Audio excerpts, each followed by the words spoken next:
Los sistemas discretos. Antes de estudiar el problema de campo continuo, vamos a ver un método de resolución para sistemas discretos cuya metodología de cálculo es en la cual se basa el método de elementos finitos. En estos sistemas la división de elementos va a ser natural, ¿sí? Porque se le llama justamente sistemas discretos a los sistemas compuestos por elementos claramente definidos e interconectados. Dos ejemplos de sistemas discretos son, por ejemplo, las armaduras de barras y los circuitos eléctricos, en los cuales uno puede reconocer fácilmente dónde empieza y termina cada uno de los elementos que se conectan entre sí. La ley de gobierno. El estado de cada uno de los elementos puede representarse con el valor de las variables de estado en una cantidad finita de nodos. Estos valores se relacionan entre sí y con las condiciones del entorno o de acople con los otros elementos mediante un sistema de ecuaciones que se llama la ley de gobierno. Por ejemplo, el estado de una barra va a estar dado por los desplazamientos en sus extremos, que depende cuántas componentes tenga, va a depender de si es en una dimensión 2 o 3, ¿sí?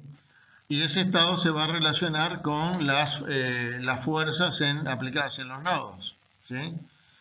Entonces, en una estructura de barras, la ley de gobierno de cada barra va a relacionar, decíamos, el desplazamiento de los extremos con la tensión de la barra, la tensión interna de la barra.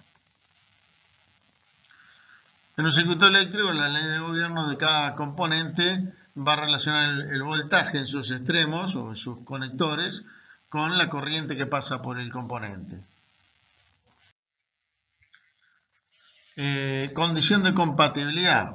En cada nodo se va a cumplir una condición de compatibilidad que implica que ciertas variables de estado de todos los elementos conectados en ese nodo tienen que tener el mismo valor, que puede ser escalar o vectorial según el tipo de problema. En una estructura de barras, por ejemplo, eso implica que en un nodo los desplazamientos de todas las barras conectadas sean iguales, porque por algo están conectadas. En un circuito eléctrico va a implicar que los voltajes o los niveles de tensión de todos los componentes conectados a un nodo van a ser los mismos en ese nodo. La condición de equilibrio, que se va a cumplir también, puede ser una ecuación escalar o vectorial que va a relacionar las variables de cada elemento con las cargas externas que se aplican al nodo. La condición de equilibrio suele ser una suma escalar o vectorial de las variables de estado y que termina teniendo que ser nula generalmente.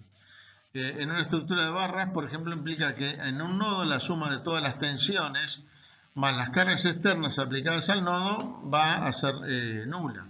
Ese es, digamos, el equilibrio del nodo.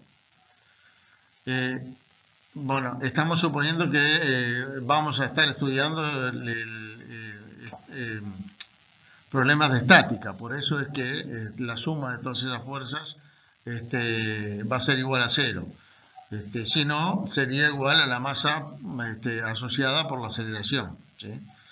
Bueno, en un circuito eléctrico va a implicar que en un nodo la suma de las corrientes entrantes de los componentes conectados va a ser igual a la corriente externa que ingrese al nodo. Bueno, usualmente la ley de gobierno de cada elemento se expresa como un sistema de ecuaciones elementales lineales, porque estamos estudiando en este caso nosotros sistemas lineales, el método de elementos finitos para sistemas lineales.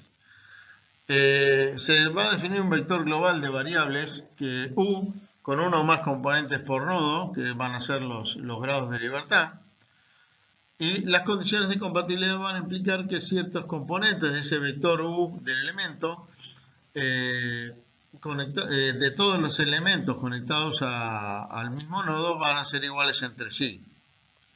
Cuando las componentes de los grados de libertad son vectoriales, en el sistema de coordenadas del elemento se debe pasar después, como están referidos a las coordenadas locales del elemento, va a haber que pasarlos a un sistema de coordenadas global para poder relacionar todas las ecuaciones de todos los elementos entre sí, porque cada uno va a estar posicionado diferente en el espacio o en el plano y va a estar entonces referido a distintos sistemas de coordenadas.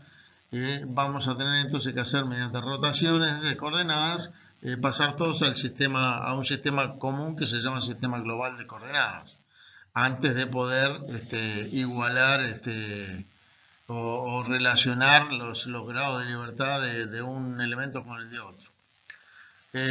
Los valores estos comunes del grado de libertad en el nodo son las componentes de un vector U, que ya no es elemental, sino que tiene el valor que corresponde al nodo, independientemente para cuál elemento se lo quiera considerar. Bueno, se va a definir un vector global F con uno o más componentes por nodo, como la suma de las componentes del vector del elemento, el que estaba en la ecuación elemental del lado derecho, ¿sí? Cuando las componentes de este vector corresponden a magnitudes vectoriales, otra vez también el sistema, como el sistema de coordenadas del elemento es diferente del sistema de coordenadas global, va a haber que pasar este vector a las componentes de este vector, va a haber que calcularlas después en el sistema de coordenadas globales para poder relacionar entre sí estas componentes en una ecuación. La condición de equilibrio va a implicar que la suma de estas componentes va a ser igual a la carga externa aplicada en el nodo. Y por lo tanto, los vectores globales, entonces U y F se van a relacionar mediante un sistema de ecuaciones globales que va a ser de la forma K por igual F, que resumen todas las ecuaciones elementales, la condición de compatibilidad y la condición de equilibrio.